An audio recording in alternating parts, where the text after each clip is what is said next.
Buat teman-teman yang saat ini gagal bayar atau telat bayar di Aku-Laku dan mungkin ya teman-teman mendapatkan ancaman serta teror-teror dari oknum DC yang mengancam akan melakukan sebar data jika tidak bayar sampai malam ini. Biasanya sih tenggat waktunya itu nggak jauh-jauh dari jam 8 malam yaitu 20.00. Nah, ini merupakan sebuah pesan template atau ancaman template yang banyak ditujukan untuk para korban-korban atau mungkin teman-teman di luar sana yang gagal bayar dan telat bayar di Aku-Laku.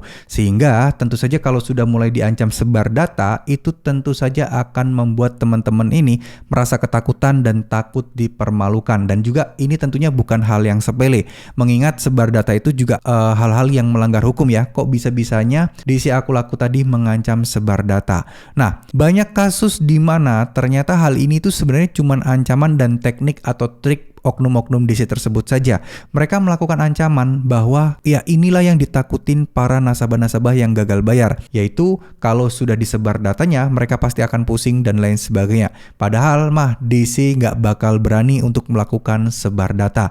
Ya cuman di omongan, cuman di chat aja, tapi realitanya nggak. Ini terbukti ya, kemarin saya pernah membuat atau membahas konten seperti ini juga, membuka forum diskusi seperti ini juga. Banyak orang-orang yang bilang, oh saya sama nih, mendapatkan ancaman-ancaman juga terkait masalah diancam sebar data sampai jam 8 malam, kalau nggak akan disebar datanya lah dan lain sebagainya. Tapi ternyata sampai besok pun tidak ada kabar dan tidak ada informasi dan juga sebar datanya itu nggak pernah ada. Dan DC-nya juga nggak hubungi lagi, ganti DC baru malah yang menagih-nagih. Nah, saya juga nggak tahu ya apakah ini merupakan template atau strategi penagihan, tapi yang pasti ketika teman-teman mendapatkan ancaman seperti ini, ada baiknya teman-teman untuk capture aja chatnya, jangan dihapus chatnya ya. Kalau mereka bisa hapus chatnya, teman-teman pastikan untuk capture aja setiap chat-chat kalian dengan DC tersebut. Setiap ancaman, setiap ada unsur pelanggaran-pelanggaran itu kalian capture, ada kata-kata kasar dan lain sebagainya, ini dijadikan sebagai bukti yang cukup akurat. Kalau perlu layar kalian tuh kalian rekam layar kalian sambil kalian buka WA chatan mereka.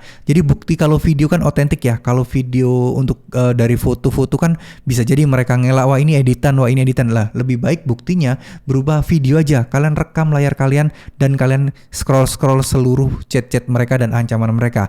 Ini akan menjadikan sebuah bukti yang cukup kuat untuk melaporkan mereka jika suatu saat mereka benar-benar melakukan sebar data, karena sudah jelas tersangkanya sudah ada. Jadi kalian bisa tuntut balik dan kalian bisa menuntut kerugian secara materi juga ya, tentang mempermalukan, terus kemudian penyebaran data, dan mungkin dari tuntutan kalian bisa jadi uang kalian akan bisa dijadikan untuk dilunasi hutang-hutangnya. Nah, itu bisa jadi. Kenapa? Nah, karena inilah mungkin ya banyak orang mengira bahwa kalau udah sebar data fix hutang kalian lunas. Ya kalian harus menekan balik si pinjolnya ya untuk ganti rugi dan minta utangnya untuk dianggap lunas, kalau tidak akan dilanjutkan ke jalur hukum. Nah, itu bisa jadi. Tapi balik lagi ya, banyak orang yang berpikir kalau sebar data utang kita pasti lunas. Ya memang karena kita merasa dirugikan, tapi tetap harus ada keputusan kedua belah pihak.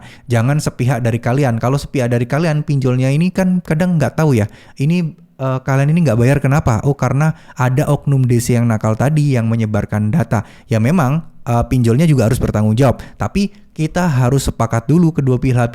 Kalau kita memutuskan sepihak, ya tetap di mata mereka, di mata hukum, kita tetap adalah orang yang tidak bisa bayar hutang, yang gagal bayar. Ya, mereka tidak pernah tahu kalau kalian tidak melaporkan bahwa data-data pribadi kalian itu disebar atau kalian dirugikan. Jadi mau nggak mau kalian harus lapor ya teman-teman.